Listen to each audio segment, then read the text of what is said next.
আল্লাহর কাছে যদি আপনাকে আমাকে ডাকা হয়, আর যদি বলা হয় বলো গোলাম ঠিক মতো তুমি কেন আমার ইবাদত করলে না, আমি যদি আপনাকে আপনি যদি জবাব দিই আল্লাহ তাআলা অত্যধিক অসুস্থ ছিলাম, এত অসুস্থ ছিলাম বিছানায় পড়ে গিয়েছিলাম, এই জন্যে তোমার ইবাদত ঠিক মতো করতে পারি নাই।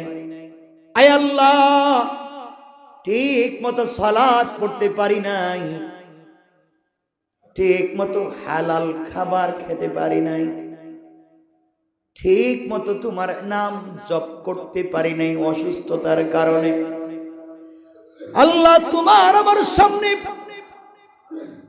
হযরতে আইয়ুবকে ডাক দিয়া বলবেন, আইয়ুব বলে দাও এই পৃথিবীতে তোমার চাইতে বড় অসুস্থ আর কে ছিল,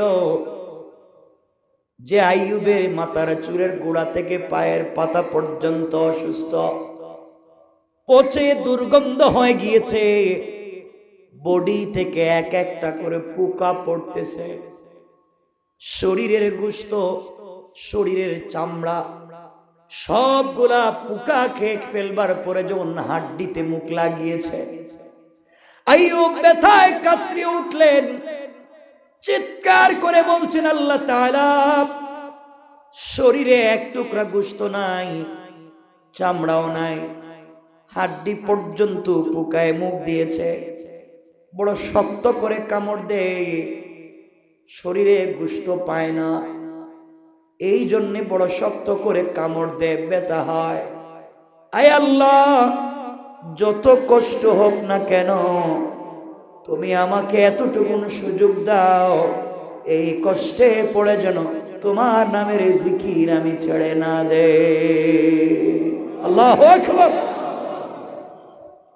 এত সুস্থ হয়ে গেলেন, আপনারা সকলেই জানেন সেই আইয়ুবকে এক পর্যায়ে এলাকার মানুষ মিলে, প্রতিবেশী মিলে, আত্মীয় স্বজন মিলে, সবাই মিলে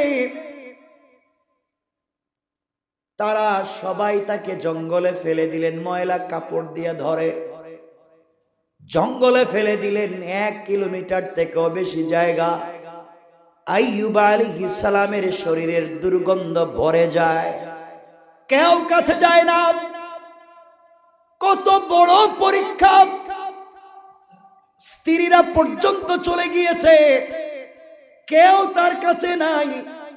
আইয়ুব আলাইহিস সালাতু ওয়াস সালাম এমন কষ্টে পড়ে গিয়েছেন, একদিন তিনি আল্লাহর নামের জিকির করবেন, তাকাইয়া দেখেন পোকাগুলা তার জিহ্বায় কামড়ায়, পুরা বডি শেষ করে ফেলেছে, জিহ্বায় মুখ লাগিয়ে দিয়েছে।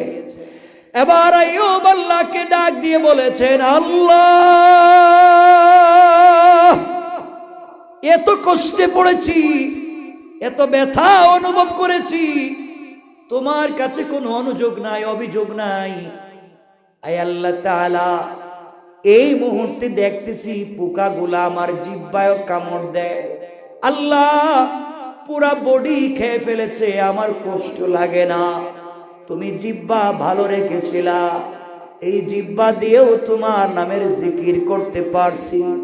আয় আল্লাহ, এই মুহূর্তে পোকাগুলা আমার জিহ্বায় ধরে ফেলেছে, আমার জিহ্বা যদি খেয়ে ফেলে কি দিয়া তোমার নামের জিকির করব? রব তোমার কি দয়া লাগে না? তোমার কি একটু আইয়ুবকে মায়া লাগে না?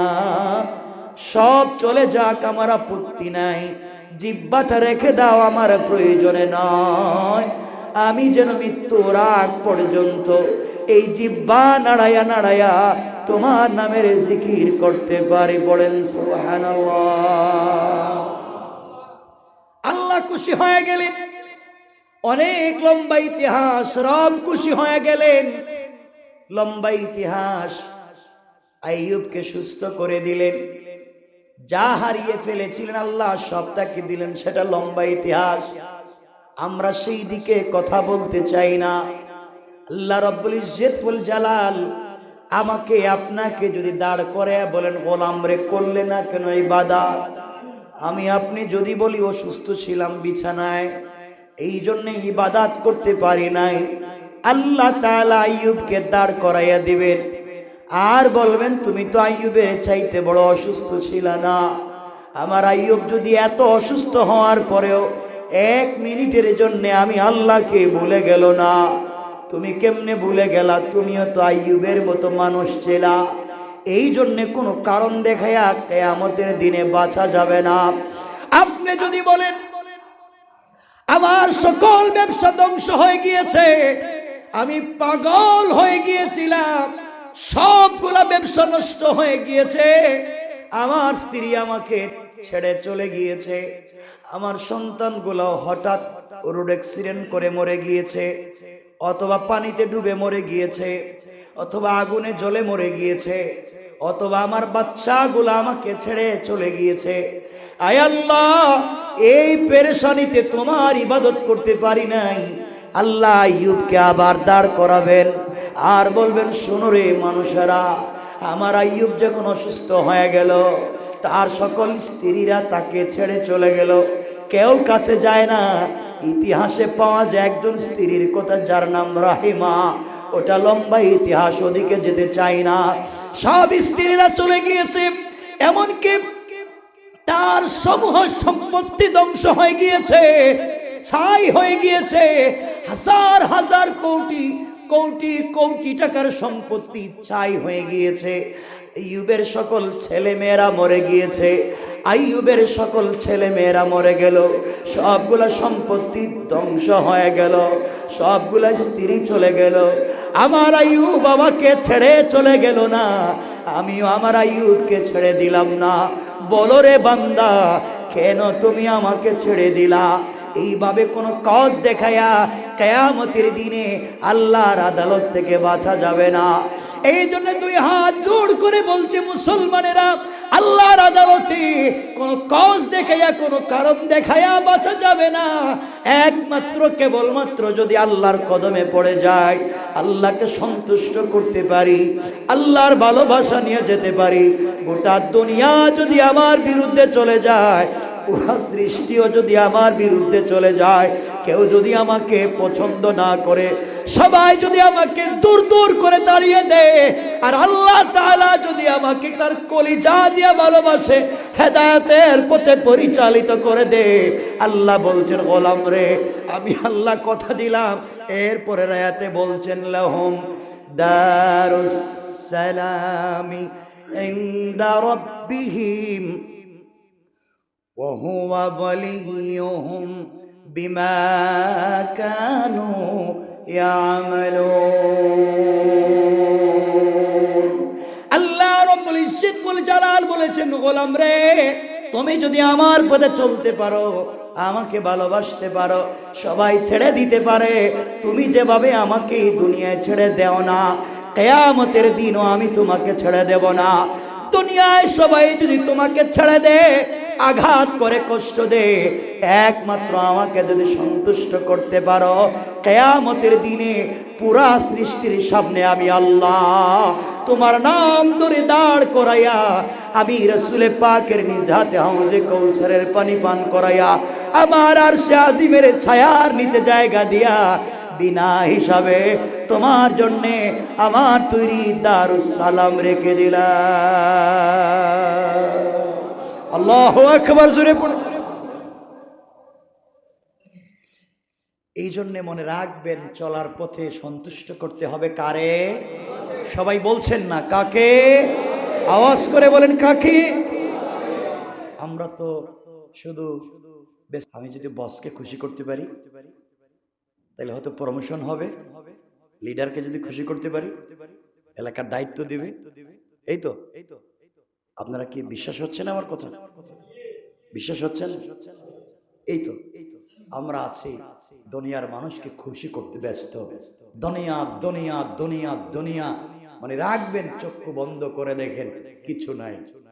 আপনি চিন্তা করতেছেন না এই দুনিয়ার কত বড় বড় পায়লোয়ান, কত বড় বড় ক্ষমতাওয়ালা, মাটিতে যার এক একটা গর্জনে পুরো দুনিয়া কাঁপত, যার আঙ্গুল হেলনে, এদিকে আঙ্গুল ইশারা করলে মানুষের জবাই হয়ে যেত, এদিকে ইশারা করলে ফাঁসি হয়ে যেত, সে আজকে কবরে শুয়ে আছে, তার কবরের উপরে কুত্তা বিলাই প্রস্রাব করে, সে কিছুই করতে পারে না। কথা বলছেন না কেন? আমার আপনার অবস্থা তাই হতে পারে। পারে কি পারে না? বিশ্বাস হচ্ছে না? পারে কি পারে না? যেন মনে রাখবেন, কবর কবর কারো জন্য হতে পারে আগুনের বিছানা, আর কারো জন্য হতে পারে ফুল বিছানা। এজন্য আমরা চাই এই কবরকে আগুনের বিছানা বানাতে, ফুল বিছানা বানাতে। সবাই বলতে হবে, সবাই বলেন।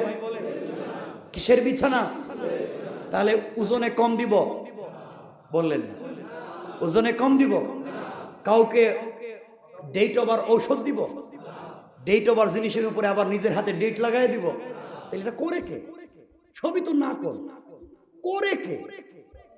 ডেট ওভার জিনিস নিজের হাতে ডেট লাগাই আবার খাওয়াচ্ছে, এগুলা নাই?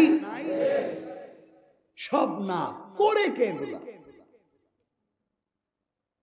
আল্লাহ আমাদেরকে হেফাজত করে, পড়ে না আমিন।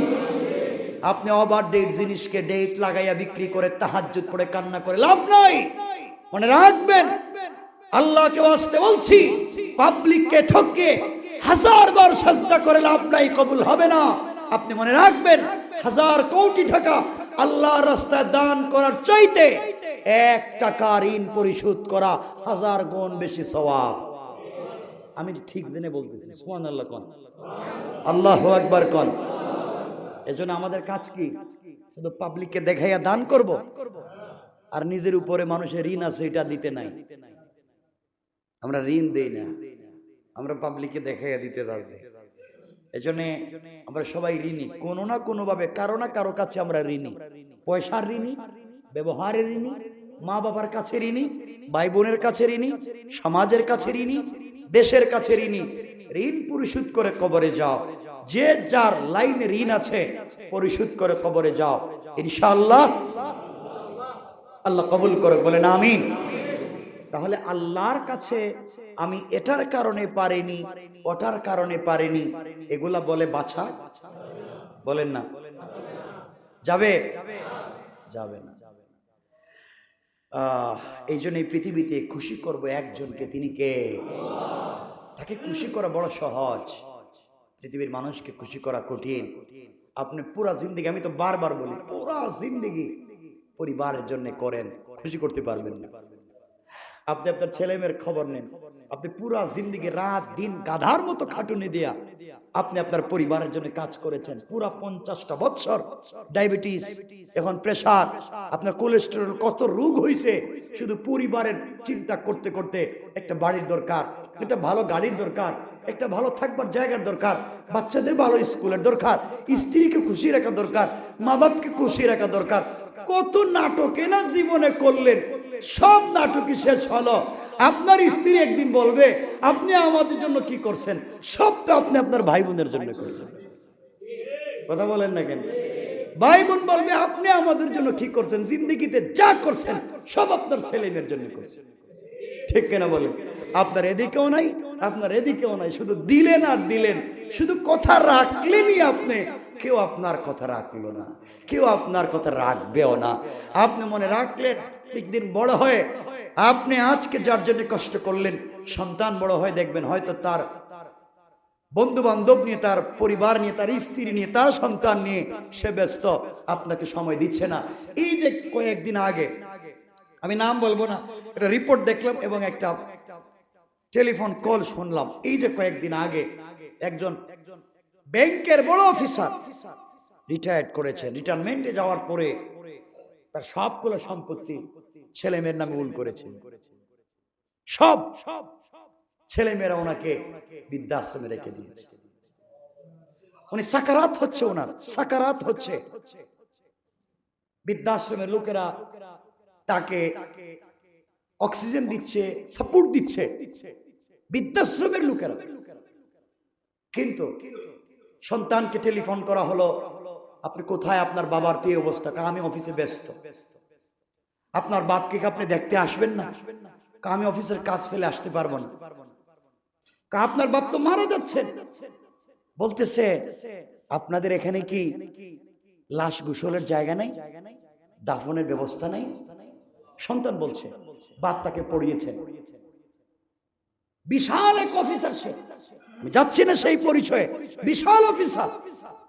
বাপ মারা যাচ্ছে, সন্তান দেখতেও যেতে চায় না। শিক্ষার তো বাপ ছিল না।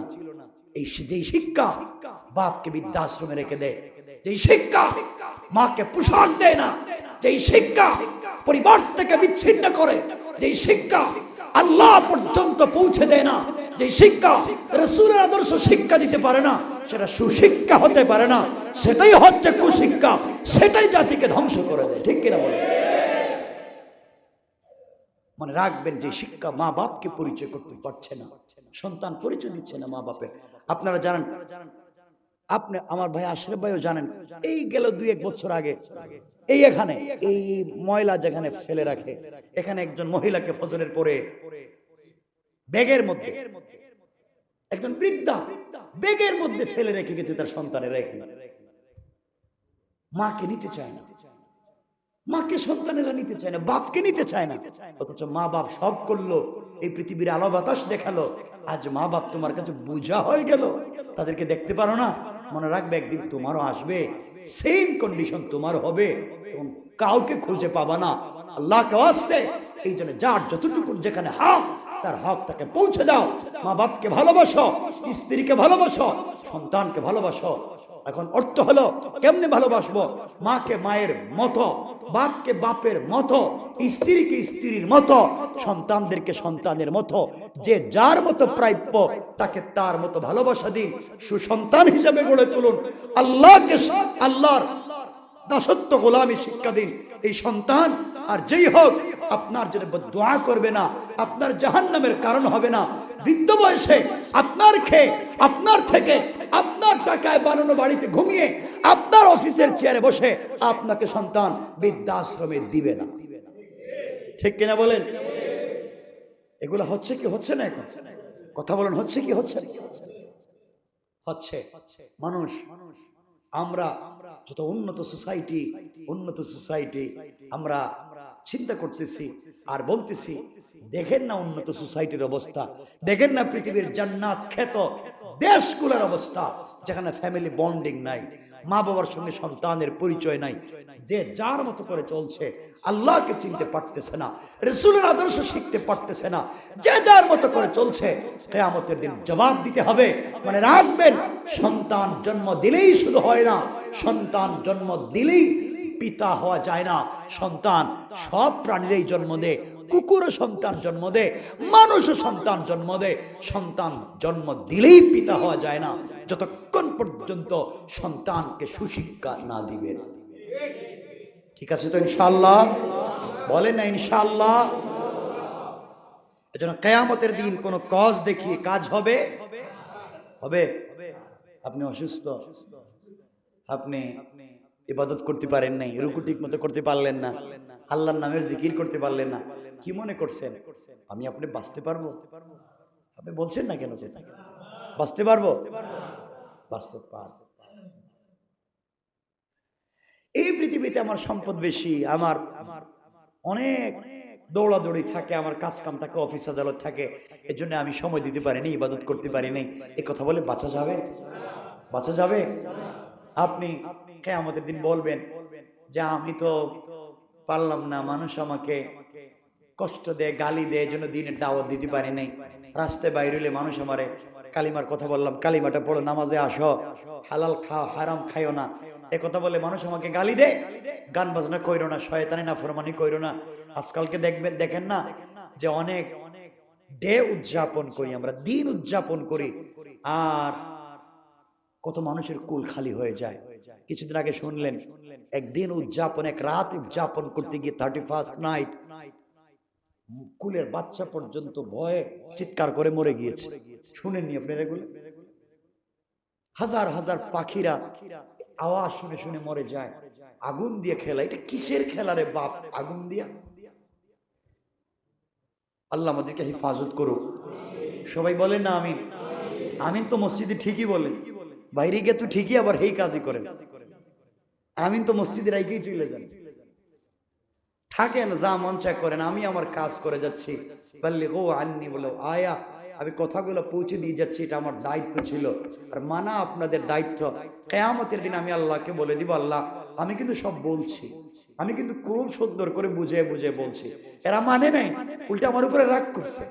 আমি খুব বলছি তাদেরকে এটা করো না, এটা করো না, এর পথে যাইও না, আমি বলছি, তারা আমার কথা শুনে নাই, আরো রাগ করছে। আমি বলে দিব, কারণ আপনারাও কিয়ামতের দিন যাবেন, আমি কিন্তু যাব, নাকি যাব না? বলে দিব। এজন্য আমাকে কে গালি দিল, আপনাকে কে গালি দিল, এই কথা চিন্তা করে দ্বীনের দাওয়াত বন্ধ করা যাবে? মনে রাখবেন, দুনিয়ার জমিনে চলার পথে আল্লাহর রাসূলকে কম মানুষ গালি দেয় নাই, কম মানুষ গালি দেয় নাই। রাসূল দ্বীনের দাওয়াত দিয়েছেন, মানুষ কি না করেছে। নামাজের সিজদায় গিয়েছেন, নাড়ি বুড়ি মাথায় ফেলে দিয়েছে। দ্বীনের দাওয়াতে গিয়েছেন, আবু জেহেলের মতো কুচক্রী লোক রাস্তায় গর্ত করে রেখে দিয়েছে। তায়েফে গিয়েছেন, মানুষ পাগল পাগল বলে আঘাত করেছে, পুরাটা বডিকে বসন্তর দাগের মতো দাগ বানিয়ে দিয়েছে।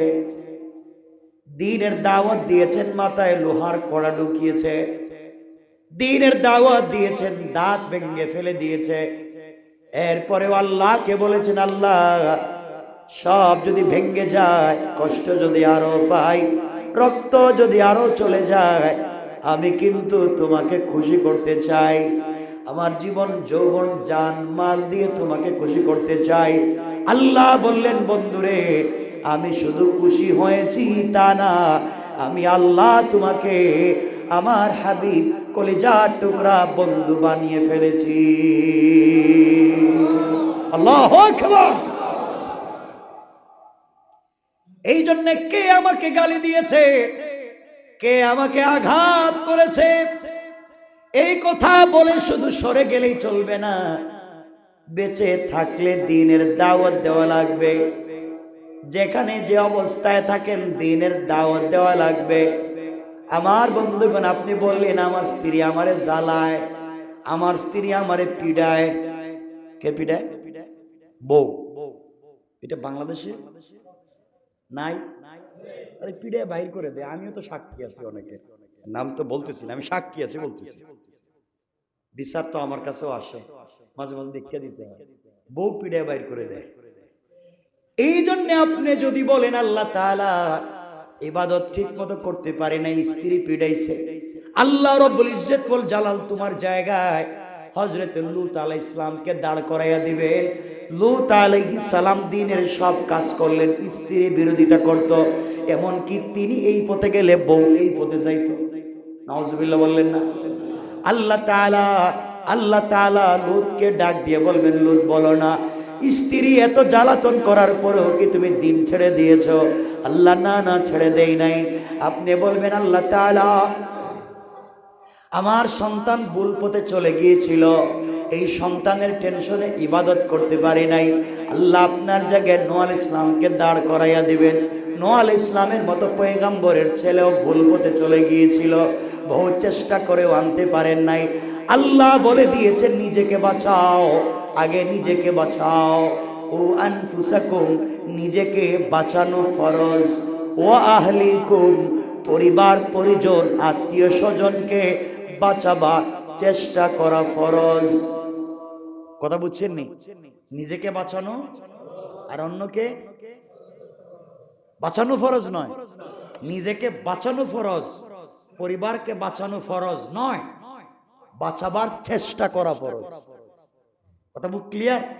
নিজেকে বাঁচানো না নিজেকে বাঁচাবার চেষ্টা করা, না নিজেকে বাঁচানো? নিজেকে বাঁচানো, বলেন নিজেকে বাঁচানো, সবাই বলেন নিজেকে বাঁচানো, চেষ্টা করা নয়, নিজেকে বাঁচানো ফরজ, আর অন্যকে বাঁচাবার চেষ্টা করা। বাঁচানো ফরজ নয়, চেষ্টা করা ফরজ। ইব্রাহিম আলাইহিস সালাম নিজেকে বাঁচানো ফরজ, বাবাকে বাঁচাবার চেষ্টা করা ফরজ। চেষ্টা করেছেন, হয় নাই, দায়িত্ব থেকে বেঁচে গেছেন। লূত আলাইহিস সালাম নিজেকে বাঁচানো ফরজ, স্ত্রীকে চেষ্টা করছেন, কাজ হয় নাই, নিজে বেঁচে গেছেন। নূহ আলাইহিস সালাম নিজেকে বাঁচানো ফরজ, ছেলেকে চেষ্টা করেছেন, কাজ হয় নাই, নিজেকে বাঁচানো ফরজ, অন্যকে বাঁচাবার চেষ্টা করা ফরজ। পরিষ্কার, এজন্য নিজেকে বাঁচাও। কি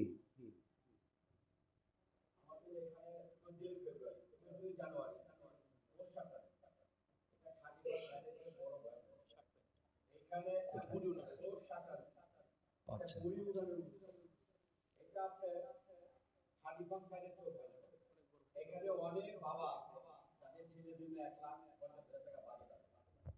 আহা, তাই, আচ্ছা, এটা কয় তারিখ হয়? আহ, আল্লাহ এগুলো থেকে ভাই, আমি তো অনেকবার বলছি এখানে, এখন তো আমাদের সময়, আমি বলি সাকরাই মনে হয়, গুড়ি উড়ায় পুরান ঢাকার মানুষের অনেক প্রিয়, পুরান ঢাকার মানুষের, নিউ টাউন থেকেও আসে, সবাই আসে। এই যে উড়ান, এই উৎসবের নাম করে যেটা করেন, ফানুস উড়ায়, ঠুস ঠাস বিল্ডিং এর উপরে ধিড়িম ধিড়িম আওয়াজে গান বাজায়, মদ ফেন্সিডিল ইয়াবা খেয়ে একবারে যা তা হয়ে যায়। আমাকে বলেন, আপনারা বলেন, আপনারাই বলেন এগুলা ঠিক? আপনারা বলেন ঠিক?